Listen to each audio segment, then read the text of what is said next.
Yeah, West Dallas, man. My bad, man. I ain't mean to do that. Yeah, my bad. I didn't mean to do that. Y'all forgive me, please. But yeah, y'all get on there. Sure. Alright, my bad, y'all. Hold on, let me share it one more time. Since I got a deal. Yeah, there we go. There we go. There we go. Yeah. They try to take my Instagram. We got that Instagram back.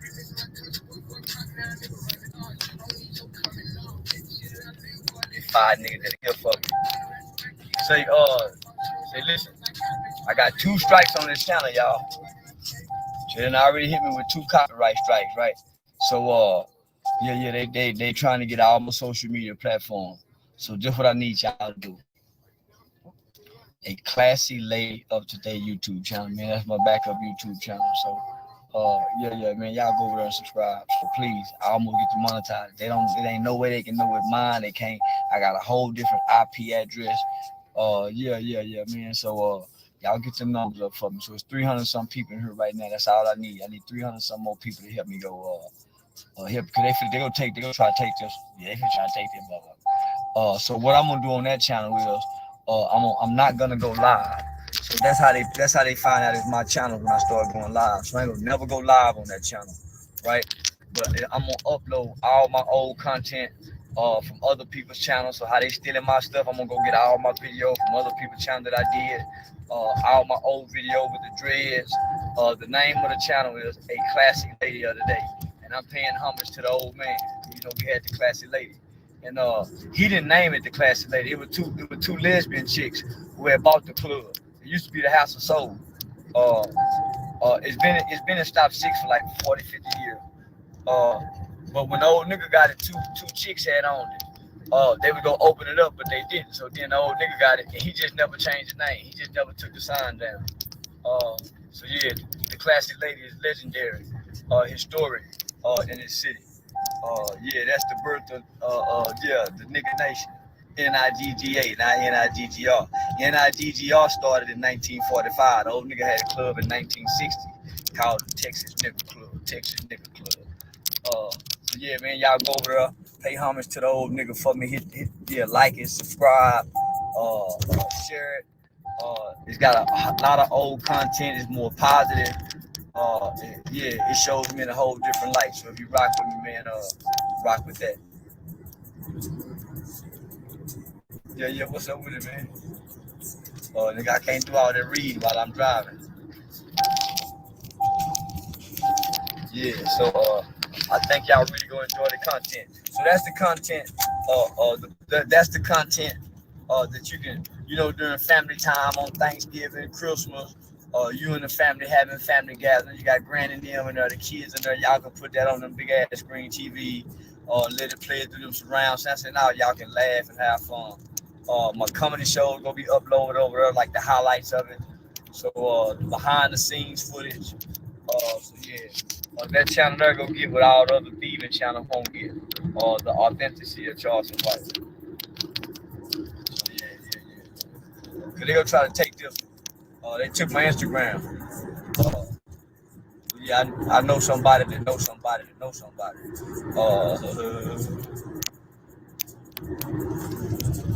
Yeah. So y'all rock with me, man. So it won't be no live, nothing. Just a lot of pre-recorded. So uh, uh,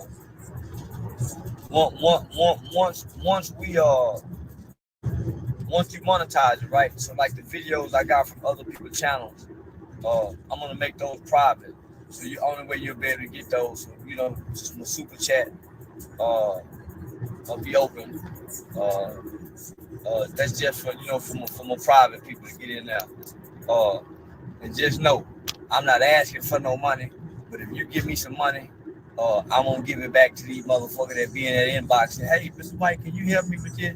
I got a kid that's woo woo woo. So your money going back to the people, nigga, to the nation. I ain't gonna never say hit the cash app. I ain't gonna never say nothing. But I will post one if one will be available. But it ain't gonna be, yeah, it ain't be for a nigga big. It'll just be up there. So it's just like if I had a church, right? If I had a church, I would never stop preaching and have no motherfucking time asking people for their money. My tithe bucket would be at the door. Yeah, I have a tithe like a complaint box. Yeah. I had that motherfucker like a complaint box. If you want to drop something in there, you can. If not, fuck it. Yeah, it is what it is. But the church door gonna be open. We still gonna feed the people. Yeah. So that's what that's gonna be like. So I'm gonna try to structure the channel. Uh, yeah, that channel for my family and my loved ones. Where if anything was ever happen to me, they have access to all my footage and video and take it right over there without it being struck by those that be. So we gonna follow the guidelines and all that. You don't sell the bag. Think I don't know. Yeah, I know y'all, bro. Keep rocking with me. Keep rocking with me. Yeah, keep rocking.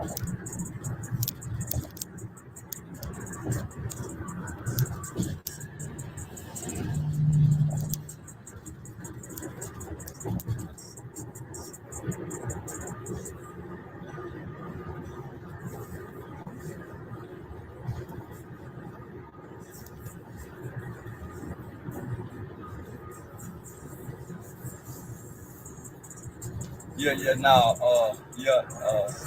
not at all. Not at all. Say, what's up, Mr. Nigga? Yeah, what's up, Mr. Nigga? Say, Mr. Nigga, if it ain't a Charleston white fan typing, you know what to do. Security! Security! If it ain't a Charleston white fan, security!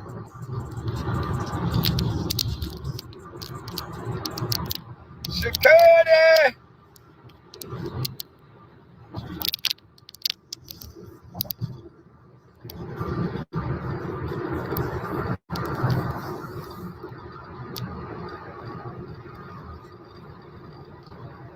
Security! Yeah, y'all keep rocking.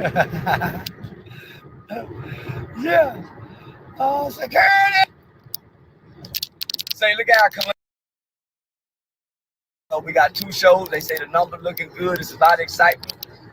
We coming through to do some community work as well. Yeah. It is what it is, man. We can't lose because we keep winning. Yeah. We can't lose because we keep winning, man. It's real simple. Just stay consistent. Yeah. Just stay consistent. Yeah. Yeah, we appreciate all views because all views count. Uh, yeah. Do a comedy show in California. I did. Yeah, we did one in San Diego. Showed out. Yeah, we did one in San Diego. Sold that motherfucker out at the Observatory Theater. Bad motherfucker, nigga. Sold out. Sold out like a motherfucker. Trust and stay off the lean. Nigga, I don't drink no motherfucker lean. No motherfucker lean. But I will sip it. Want my little partner to come through and I'm kicking it with the young nigga. Yeah, I might hit it. But nah, I'm too active. I talk too much to lean, nigga. Mr. Nigga, pour out a little liquor. Mr. Nigga, come to the booth.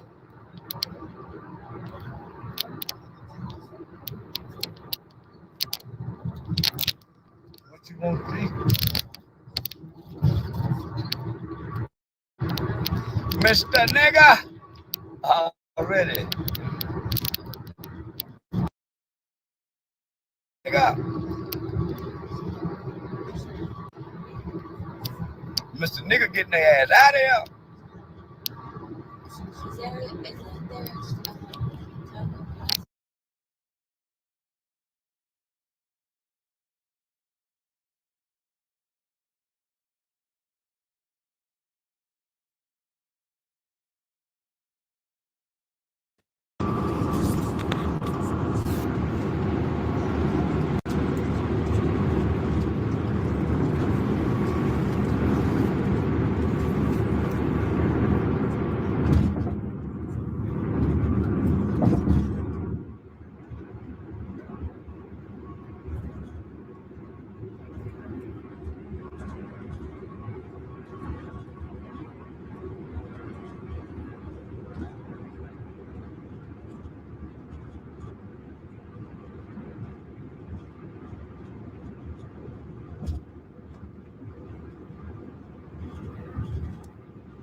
What up? What up?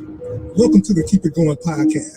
My guy Doc is a real dude sitting with real people having real conversations. Now make sure you subscribe so that you can get notifications every Tuesday. Now let's chop it up. Hello, everybody, and welcome to another episode of Keep It Going. I am lit this morning, guys. We are talking about something this morning, guys, that I think is so relevant, especially in today's culture. I have some very special guests to talk about this topic. I have Lisa Pamphlet. She used to work for the DA's office down in private practice. You may have seen her on the posters running for judge last year. And so, Lisa, so good to have you on the show for the first time. This is Egon Settle. He used to be known that he was able to live to tell about. And to my immediate right, I got the man who is all over everywhere. This is Charleston White. And, you know, I've heard him described as where genius and insanity meet. There you find Charleston White. Have you heard that before? Where genius and insanity meet, there you find Charleston White. So, man, I'm so glad to have y'all here, man. Thank y'all. And we have a very special guest who's going to call in to our show. Cannot wait to talk to his brother, Kevin White. Is Kevin the older brother or younger brother? He's older. To talk his big brother. And guys, I cannot wait to hear it. I had no idea what his background was, but the brother did 31 years in prison and came out. He was at church last Sunday, gave his life. And so I just can't wait to hear more about it because you never know who walked. You never know a person's story that walked it out. And here at Corner Need, I tell people all the time, we got some of everything. Am I right about it? We have some of everything that come in our house. So I want to get this thing started, man. Let's just jump right into it. This is one that I don't even need a script for. Let's start with this because street dude, street life, right? And I don't think people understand what they're truly, truly choosing. I want to talk about this. The street dude and God. Like, where do they meet? Do the average guy on the street right now, the average youngster grow up in the street in that lifestyle, do they have a God knowledge or a God conscious? I have a theory there. But when you hear about that, Charles, you said something very interesting as far as like, the only Bible you read was your mother's actions. Yes. And so you didn't come to know the Lord until you kind of watch your mother live. Yeah, Say more. I would reject the words that she was saying. Yeah, mama, that's what you believe. Yeah, mama, that's what you saying. Children are bent on proving their parents wrong, especially as adolescents, because you think they don't know. Right. You think they don't understand your world. So the things that they say to you, you reject them as a kid, as a teen, as a young adult, only to grow up and start to realize, well, your mom was right, your dad was right. So when mom is telling you about God, the culture is telling me about pimps, right? So the culture is propagating and promoting and glorifying a pimp. Well, when I cut the TV off, I got a pimp uncle. The culture is glorifying woman beaters, right? So you think about the black exploitation era, the 70s, right? Okay. Pimping, Superfly, the Mac. So before we had gangsters, we had pimps. That's you. That's my uncle. That was you because you were very much involved in like the whole pimp culture because you were a pimp. Yeah. What led you to that? Did you have an uncle pass game on to you, or did you just kind of saw an opportunity, or did a female chose you to be a pimp first, right? I got turned out. I got turned out.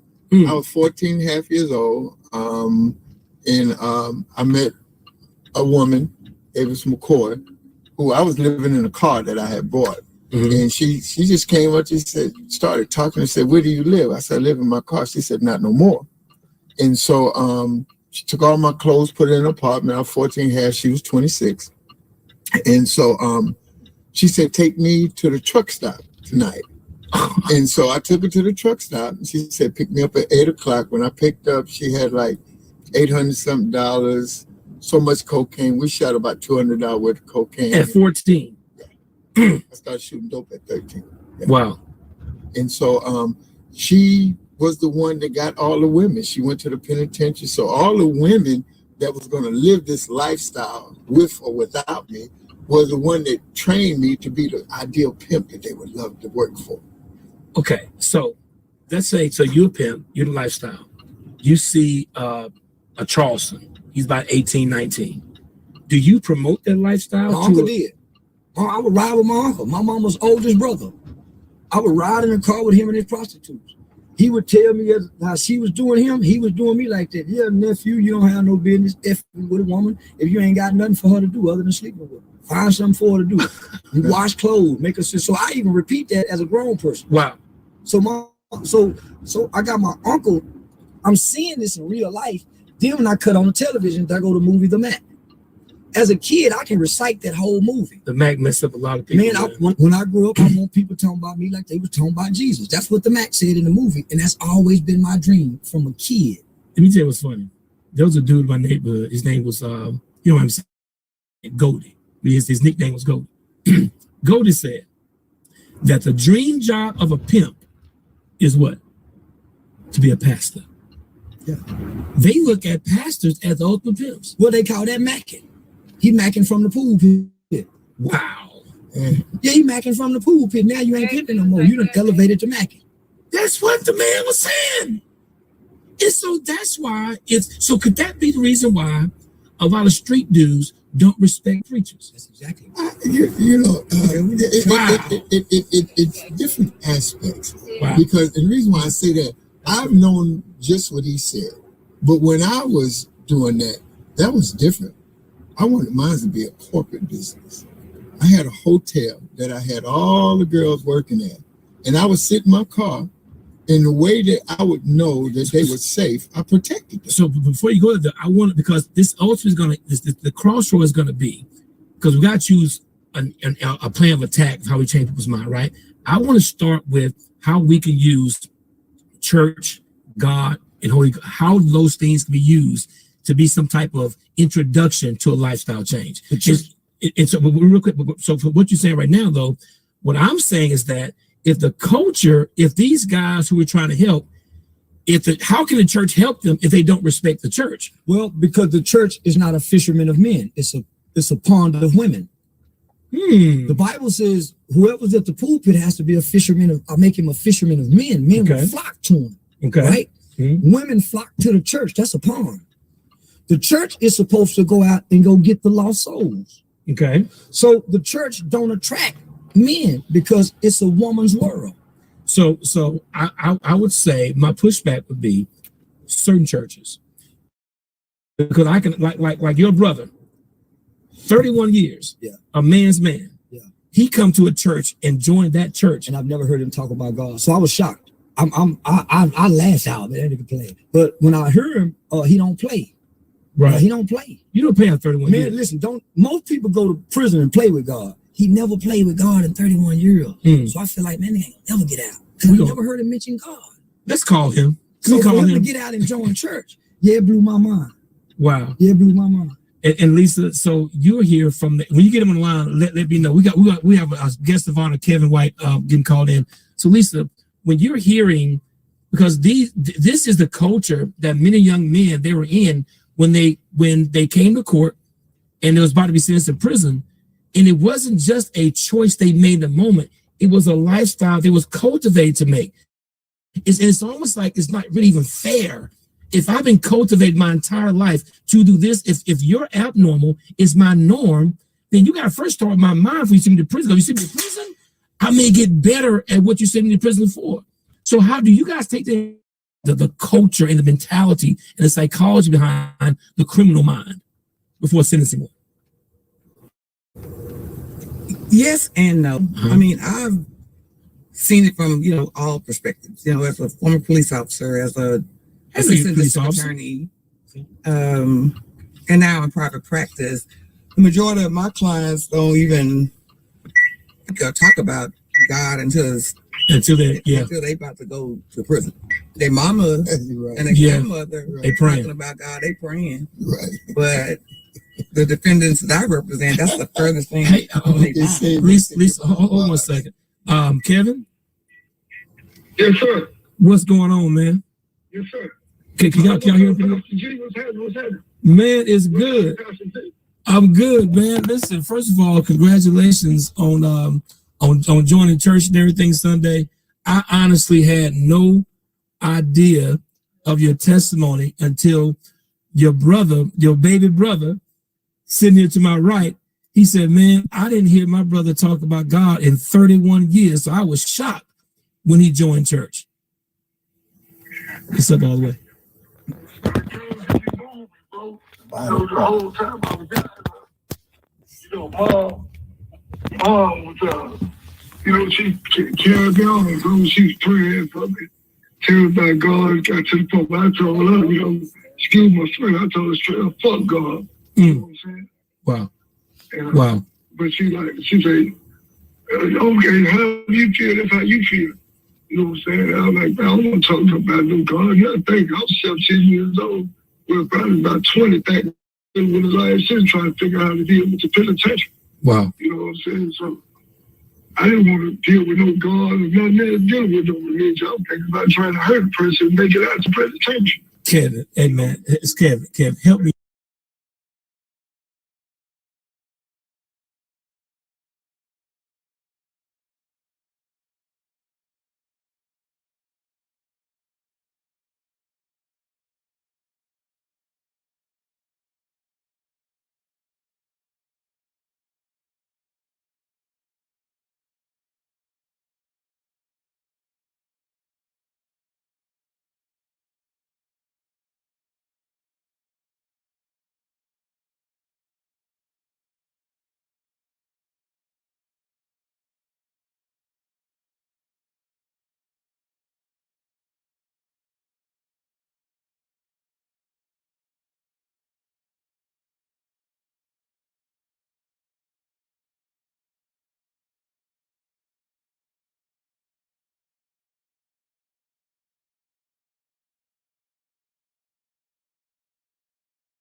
Was the only Bible he ever read.